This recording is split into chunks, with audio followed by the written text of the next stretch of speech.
Hello fans of the Football Chat. Today we've got a little bit of an announcement for you guys. Now don't get excited, we've not got a new co-host. I know I can hear many groans up there, but we do have an announcement. We are starting a new channel. Very exciting, isn't it? It is very exciting. What is it, Harry? What are we doing? It is a channel all for women's football. Yes, the Women's Football Chat, following a similar theme to this channel. We thought it'd be better to split up our content so that fans of the men's game can follow it on here, and anyone who wants to watch our content about women's football, go over and check out that channel. But yeah, very exciting times. There'll be loads of streams on both channels, loads of videos on both channels. Nothing's going to change for you guys that enjoy the Football Chat. That'll be exactly the same. Just more content for us, more content for you, more work for us. At the end of the day, you win, we lose, or we win away. Anyway, that's everything we wanted to say. Enjoy today's video. Today, we're going to be talking about Manchester United and more specifically, the manager Erik Ten Hag. We talk about whether he should stay, what his tenure so far has been like, and where it's going to lead. So, I think we need to start with the beginning for Ten Hag at Manchester United. Left Ajax in 2022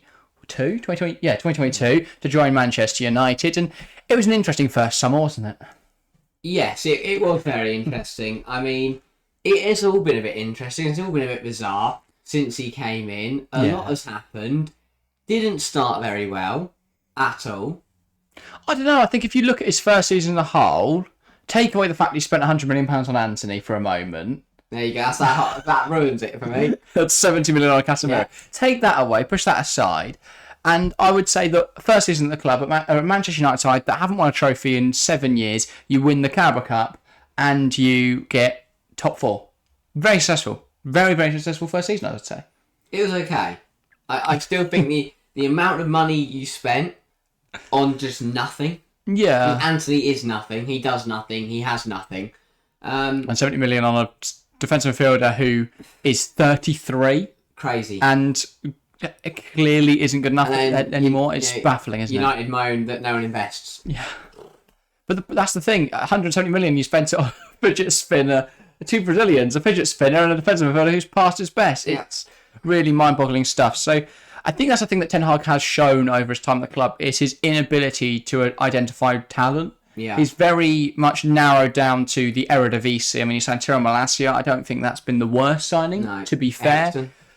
Yeah, Christian Eriksen did all right. I thought that was a free, so that was a good bit of business as well. Alessandro Martinez, I think at 45 million or whatever it came to be in the end. Yeah. Maybe a bit higher, actually. Might have been 60. But whatever it was, a good price for a good centre-half. So he has made some okay signings, especially in that first summer, though. Anthony, Casemiro, question marks. Someone just, that was in January, wasn't it? Someone just gone, just signed Mason Mount, Andre Onana, Rasmus Højlund.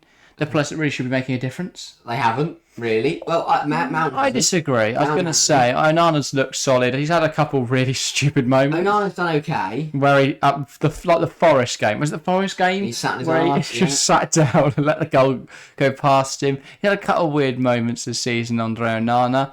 Then you've got, Rasmus Højlund, though, has been very good in the Champions League. For some reason, the Premier just doesn't get a goal in the Premier. Play football. Well, I think it's the Premier's a higher level. Yeah. Look at the club he scored against the champion. He didn't score against Bayern, did he? Yeah. Did he get one? Oh, I can't remember. But he's Copenhagen, Galatasaray, Copenhagen. I don't think that's really the representative quality of the Premier League. No. And then you see he's not got a goal yet in the Prem. So it feels very patchy, the recruitment so far from Ten Hag. I think that's been one of the biggest criticisms is his inability to really sign good players. And I think he has to come under a lot of flack for that. I know the club are usually really to blame with that in that regard. But I think clearly, based on the signings, they are doing what Ten Hag wants. So he signed loads of players that clearly Ten Hag rates. But it's a bit weird. I think that, a lot of it's been, Ten Hag wanted to cut more centre-half. So clearly that means the guys haven't invested enough. And it's like, well, if he didn't spend 60, 70 million on Mason Mount, a player who's played not even 300 minutes this season for them, maybe they would have been able to find a couple more centre-halves. But I feel that the money's been spent in the wrong areas, and then they're using the excuse of the Glazers, when actually I think that some of the bucks got to fall with Ten Hag because it's not been good enough in the transfer market, and clearly it's his signings. Now you could argue that should United be bringing in someone or enforcing that somebody is ahead of Ten Hag in that process? So should they be saying that we've got a director of football and not the various blokes that aren't very good at their job that they've managed to sign. I mean, Edward Woodward was useless. Richard Arnold, I believe, is doing it at the moment, I want to say. Equally crap. So, yeah, they need to sign someone who knows what they're doing. Yeah. I think it's really interesting as well. I mean, I see 3/4 of the players are ex-Ajax or Dutch. Yeah. 3/4 of the signings that they've brought in. I was going to say, I don't think 3/4. And, yeah, no. But Last time I checked, Scott McTominay isn't Dutch. I don't know. I do. He's the most Scottish man you ever seen. Doesn't play like it sometimes. But I think Ten Hag to come out and say that he hasn't got the players he wants. Yeah. He's bought them all. They are his players. He wanted them. And apparently he can't play that system. I found that interesting. We can't play that football, but you've spent up, 300 million? To be honest. 300 million in the transfer market? Yeah. Maybe 400 million in the transfer market, and you've signed nobody that can play your system. What have you done? How have you managed that? I think overall he said some silly things, and just like random stuff that just seems completely... It feels like he's out of his depth, Erik Ten Hag. I think that interview question shows the pressure he's under. He wants to play good football and that, but he feels like he's confined to this system based on the players. And to a certain extent, I get that, because you can't really play possession-based football when you've got Bruno Fernandes. But he relies too heavily on individuals to bail him out. It's very similar to... Trying to think of a comparison. I say Edin Terzic at Dortmund. Think about how he's been successful. It tends to be that Bellingham last season bailed him out. The season before that was Haaland bailing him out. He's relied on that a bit too heavily. Even this season, Julian Brandt had to be very heavily relied upon.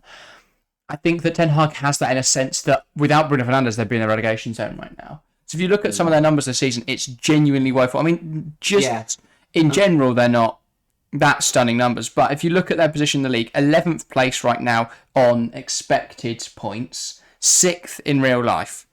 So they're 6th and they're overperforming. And do you know how mental that is for Manchester United? This is why United frustrating. That's why I said his first season they got top form on the Carabao Cup. Yeah. But United always get things that, they run to the Carabao Cup. They had, also they got Newcastle in the final, Brighton in the semis. They've managed to avoid any other Big Six side in those two last rounds of the final. I'm not saying they deserve to win it. They played really well. I know they got Villa in one of the rounds as well. These are Premier League sides, but they aren't. They got who else? They played a Championship. They were helped out by the fact that City had to play both Arsenal and Chelsea, knock them out, and then get knocked out by Southampton. Yeah. They were helped out by the fact that Liverpool, I think, were knocked out by Wolves, I believe. Yeah. So yes, they had Forest in the semis, didn't they? Yeah. Yeah. It's FA Cup semis. They had Brighton. Yeah, they had Forest in the semis, which was a joke, really. They didn't offer much of a challenge. Anthony scored in the first leg, and then this year, how they're 6th, I do not know. Well, looking at some of their underlying numbers, then 18.43 expected goals. That's a 5.43 lower than, so they're underperforming that by 5.43. They've only got 13 goals this season. So clearly they aren't finishing enough of their chances. No. Who do you put that blame down to? Does it fall on Rasmus Højlund not finishing enough in the Premier League? Does it fall on Marcus Rashford, who's really struggled to perform this season? Who do you really attribute that to? I mean, I think it is crazy how little goals, but between Rashford, Antony, and Højlund. Yeah. Well, if you look at their numbers, then Højlund yet to score a Premier League goal, 3.01 xG. You've got Rashford, 1 goal this season, 4.31 xG. Even Bruno on 3 goals underperformed by 0.69. Yeah, he takes penalties. Yeah, their best player really in terms of performance and goals and overperforming xG is Scott McTominay. Yeah. He's got 3 goals, has overperformed by 1.9 xG. He's cooking. He's incredible. Absolutely cooking. But other than that, nobody at United seems to be able to finish. And do you think that United aren't generating high enough XG chances, creating enough clear-cut opportunities, or are United's forwards too wasteful? I mean, it says there, they're getting the chances. They're not taking their chances at all.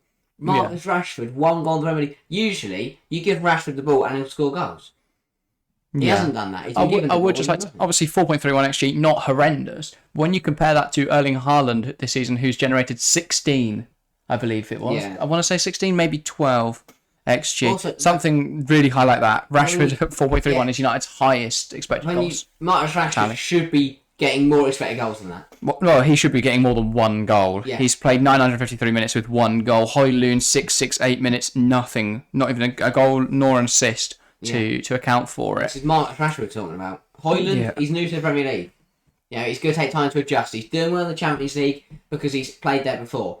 Rashford, been here for years. Also, United blame their defenders. They have overperformed their expected goals against by 3.77. They've not been shipping stupid goals based on the numbers. They've not. They've got very fortunate in that regard. I think they've been let down recently by the fact Martinez and Varane injured, and they've had to kept a clean sheet in the last 3 matches. I think Ant Johnny Evans is a crime. No, I agree. I would say that normally, but they kept a clean sheet against Fulham. They kept a clean sheet against Luton. Yes, the Champions League game was absolutely abysmal. 2 easy games. Which they only won 1-0. They did dominate the Luton game. They got lucked out by Bruno Fernandes at Fulham. They definitely, they could have lost that one. In the game before that, 3-0 against Manchester City. This is what the reason I say why they sit. If you look at some of their games, I think, how have they won that? Fulham wasn't that difficult, but even Sheffield United, it was 1-1, and then Dalot struck a worldie in the 77th minute, and that turns it from 1 point to 3. 2 goals in injury time. Exactly, 93rd and 97th minute goals from Scott McTominay in what was inarguably the weirdest game of the campaign. Honestly, I don't get it. 1-0 against Burnley, Bruno Fernandes again with that strike. 3-2 against Nottingham Forest, 2 goals down after 4 minutes, but they recovered it. Bruno Fernandes getting the winner in that game with a penalty. It's Wolves opening day of the season. Onana committed assault on Dawson and got away with it, and that's a huge contributing factor in the end result. So they've been very fortunate at times, Manchester United. They are overperforming their expected points by 4.68. They're 6th in the Premier League, behind Aston Villa by 4 points, and yet they're overperforming their expected points by 4.68. X points puts them at 16. Yeah, 16.32. And then people say, it's injuries. Every club's got injuries. Look at Newcastle. Look at Brighton. Yeah, they're having to play midfielders. Newcastle, for comparison, are 7th in the Premier League, so behind Manchester United, but their expected tally puts them 3rd in the league. You look at Brighton. They're having to put midfielders at right back. Yeah, and James Milner having to play left back and all this. Yeah, again, you could blame the fact they've not recruited evenly. They've got like 7,000 left wingers who have all come from various different why you signed talent farms. Yeah, that was an odd one. Why? I understand that. Malacia and Shaw both getting injured was unlucky. Yeah, but then choosing to play Lindelof when you had can't remember what it was. They played Lindelof when they had a fit right back. Or left back. I can't. That's a bizarre one to me. Sergio Reguilon. Yeah. It was the Manchester City game. They played Lindelof at left back rather than playing a fit Sergio Reguilon. Why did they bring in Reguilon? To not play him. It was so weird. Yeah. But it's because they didn't give him any minutes for the City game. They couldn't throw him straight into a match against Manchester City. But then you question, why were they not giving him minutes? Yeah. And Casemiro again. Same with Amrabat and Casemiro situation. Casemiro, very old player, gets injured, has a tendency to get suspended. They chuck Amrabat into the Manchester City derby from minute 1. But also, Casemiro, people were calling him Simon in the summer, one of the worst bits of business I've seen in recent years. Why would you pay £70 million for a 32-year-old, I think it was at the time, defensive midfielder? Yes, he's got great European pedigree, but he's been protected over the years by the fact that Real Madrid's system has Modric and Kroos who can do a lot of the running, do a lot of the hard yards. Clearly, he struggles with the pace of the Premier League, I would say. You're also waiting that European pedigree in the Europa League. It's not even where he's No, they've been in the Champions League this season. This year, but last year, they brought him in for Europa League season. Not a lot that Ten Hag could have done about that. I don't know how he could have pushed them up into the Champions League before he's even there. They should have won that Europa League, though. Last year. Beat Barcelona, being knocked out by Sevilla. Oh, yeah, sorry, I forgot they beat. I thought they were knocked out by Barca, but knocked out by Sevilla. Because Harry Maguire came on, then he scored an own goal and own goal on a penalty, or did Harry mistake? De Gea passed it to Enziri in the away leg. And Maguire gave him an open goal in the 5th minute. Things like that. I feel like they could have got more out of the last 2 years. This year, I don't think they're going to survive like this for very long. There's no way they can stay where they are for any longer. Yeah, I agree. Getting this lucky. It can't happen. It cannot happen. They've been getting quite fortuitous recently. Whether that can... I mean, the thing is, they've got lucky so far. Can they develop something in the second half of the season to actually go on and push on? I'm not so sure. But I think the biggest problem for Manchester United is they don't know how to play football. It seems quite simple, doesn't it? They just don't know how to move the ball from the back of the team, from the defenders to the attackers. And there's no idea. A lot of it has been, let's play balls over the top, let's pump it long, let's look for runs in behind. That's like a lot of it's been counter-attack as well. It's underdog football. Yeah. They're not playing as a dominant Manchester United team. They're not playing as a team that should win. They're playing as a team that are behind the opposition and have to play some ridiculous system, have to get fortunate to get goals and stuff. So, yeah, it's not really been good enough for Manchester United. They don't really know how to play. No.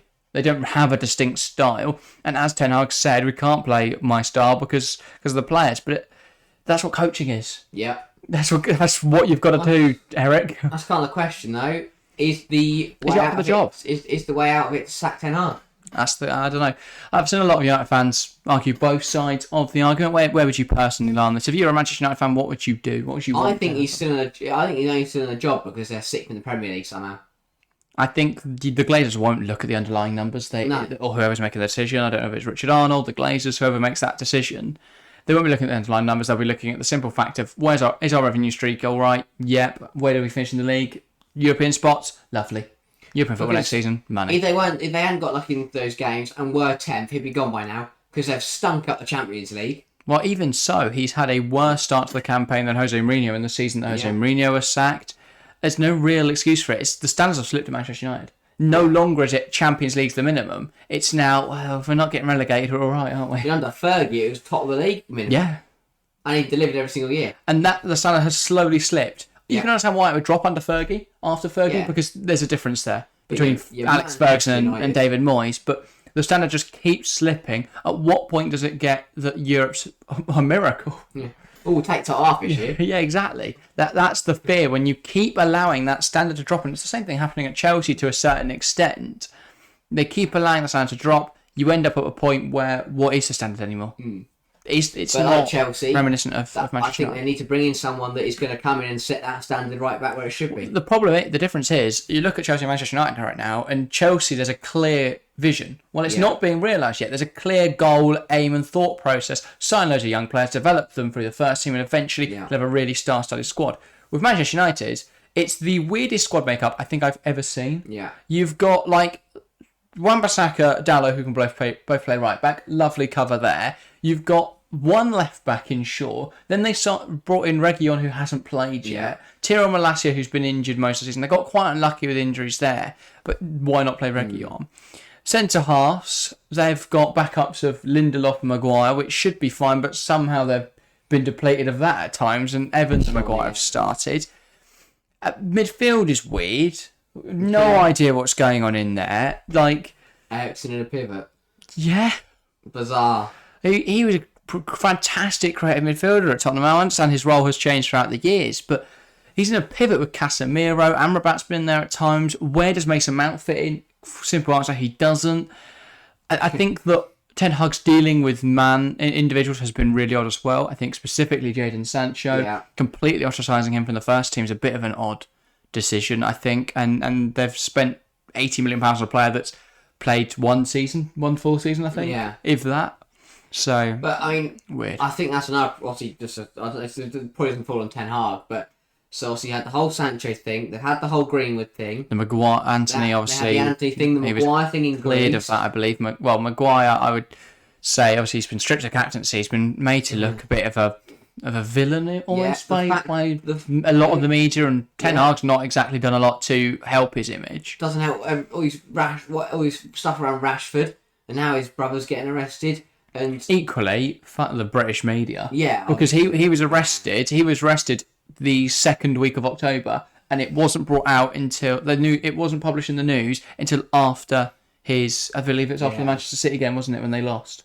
Yeah, that's the problem. And that is. I think he can get out on his birthday as well. Rashford. Apparently, that same evening, wasn't it? So what an evening for the Rashford household. Yeah, I don't know what is going on at Man United. Why so many players getting caught up in so many different things? It's beyond me.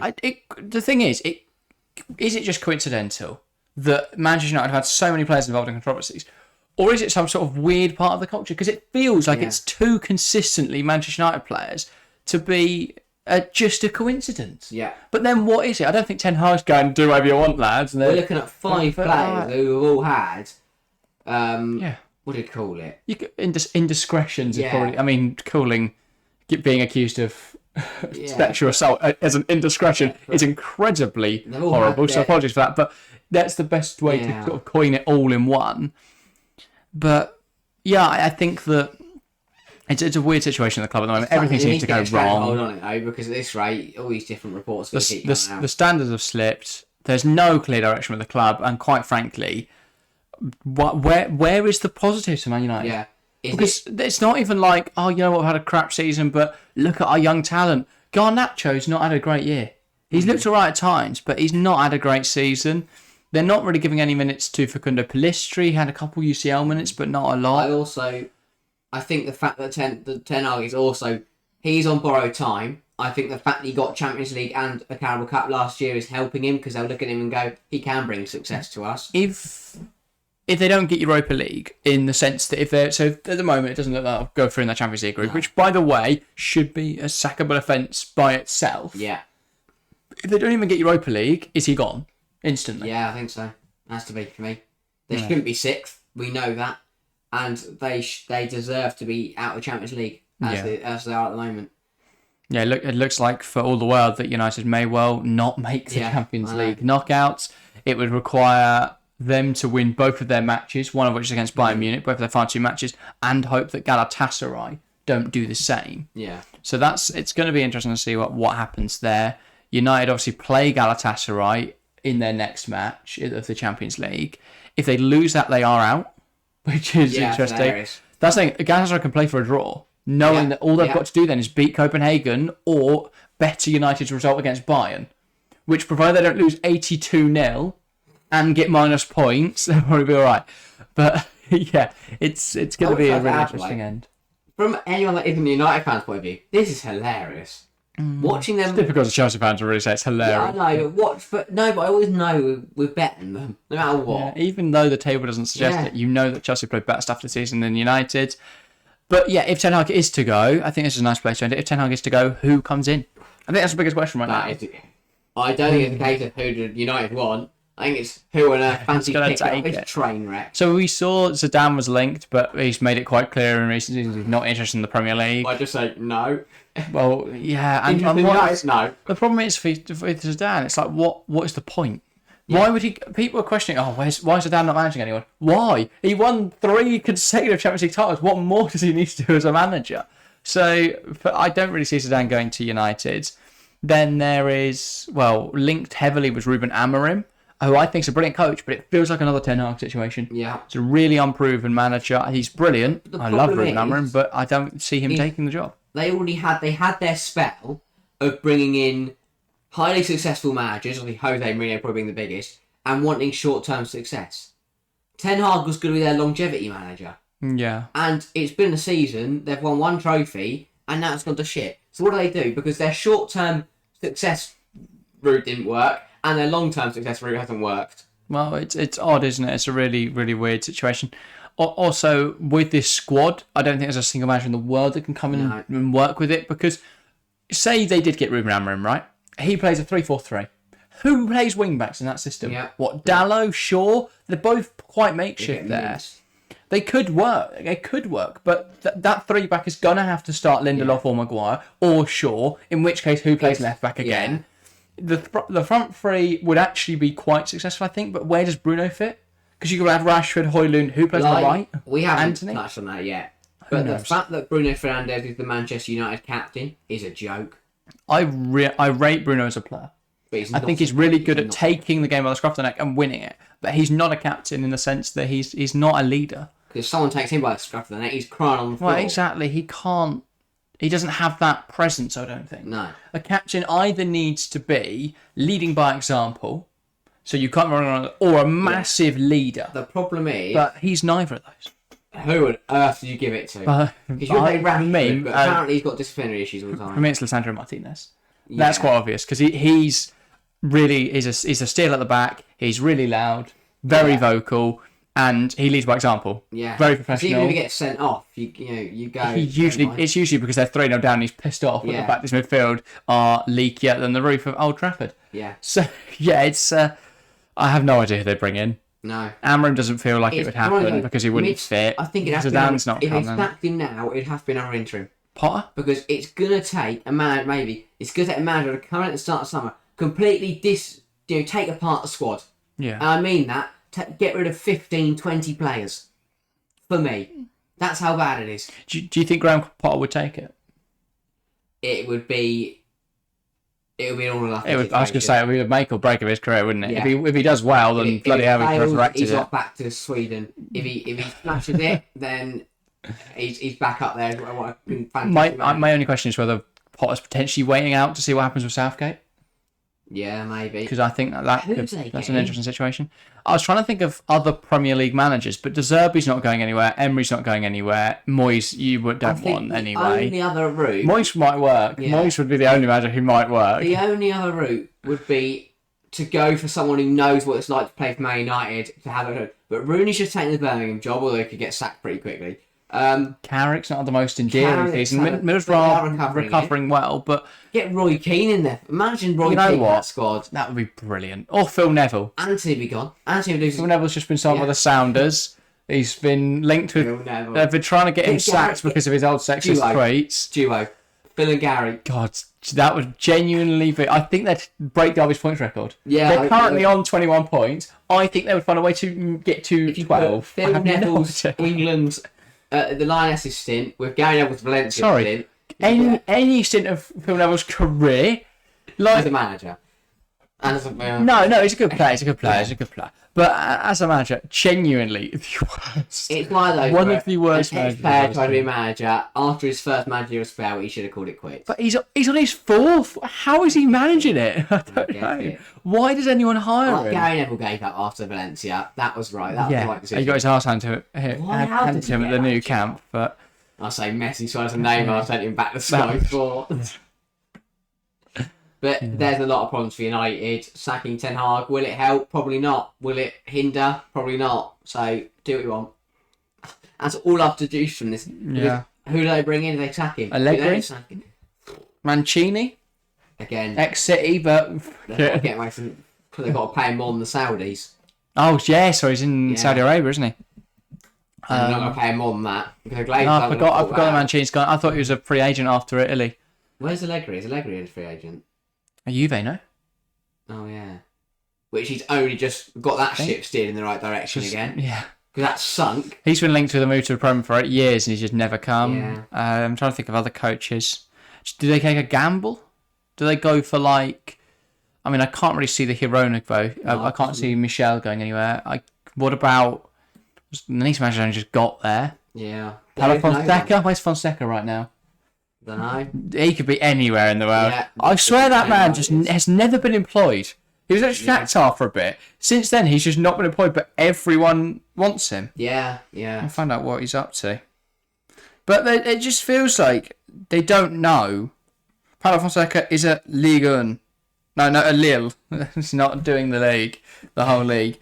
But yeah, he's been at Lille, Roma, Shakhtar, Braga, Pacos, Porto. He's done a lot of different jobs. Currently at Lille, but I have no idea where he's going to end up. Either way, I have no idea who United are going to bring in. It is a long way back from Man United and they wanted to get back to glory. Rob Edwards, perfect long Might year. as well, Sean Dyche. Yeah. What is... I'm trying to think of any other unemployed Sean Dyche, we're back for Shaw, Maguire, Evans and bringing a right back. Yeah. What about... what's Matthias Jaisler up to? I honestly don't know. I think he was at Leipzig, wasn't he? But... I think he might have been sacked for being crap there, but not necessarily. Hansi Flick? That could be. But again, these are names that United would have, but would they have United? Well, Flick's unemployed, so there's a decent chance there. Would he? Yeah. Bother? Would he not? I don't know. Maybe he's enjoying. Maybe he's only just got out of the Germany job. That's a break. Yeah. Long way back for United, though. Yeah, indeed. Mark Skinner? At this point, yeah. Why not? That'd be hilarious. That'd be better than what he's so petulant. It'll be so amusing. Also, never would think he's a tosser. Yeah. And that'll make it so much better. Oh, there, I just thought he does a thing, doesn't it? Oh, fed up with Anyway, if you've got some suggestions to who you think should replace Erik Ten Hag, make sure to get them in the comments down below. That's everything for this week, though. It's been a nice conversation. Have you enjoyed it? I've had a good time. I hope you guys at home have enjoyed it as well. That is everything for this week, though. As we said, I hope this was edited in the start, but new channel, the Women's Football Chat. Go and check it out. We're talking about all things WSL. Today, video's just gone live of us talking about Emma Hayes and who should replace her as the Chelsea boss. Make sure to go watch it. That's everything from today, though, guys. Thank you very, very much for watching, and we'll see you next time. See ya.